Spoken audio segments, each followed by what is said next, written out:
महिलांच्या लैंगिक शोषणाच्या आरोपाखाली अटकेत असलेल्या कॅप्टन भोंदू अशोक खरात याच्या अडचणी दिवसेंदिवस वाढत असल्याचं पाहायला मिळत आहे. काल रात्री 8 वाजताच्या सुमारास विशेष तपास पथक अर्थात SIT पथकानं भोंदू अशोक खरात याचा मुलगा हर्षवर्धन खरात याला कर्मयोगी नगर परिसरातील तृप्तबाला बंगल्यातून चौकशीसाठी ताब्यात घेतला.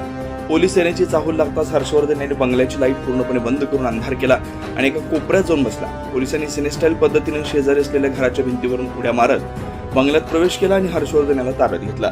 यामध्ये भोंदू अशोक खरात याची पत्नी मात्र फरार झाली आहे. अशोक खरात यानं केलेल्या गुन्ह्यांमध्ये त्याचा मुलगा हर्षवर्धन याचा नेमका काय सहभाग होता याची कसून चौकशी ST पथकाकडून केली जाते.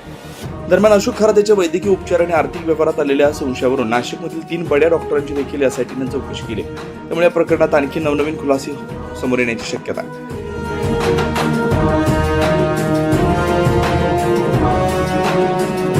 9 न्यूज महाराष्ट्र ब्युरो, नाशिक.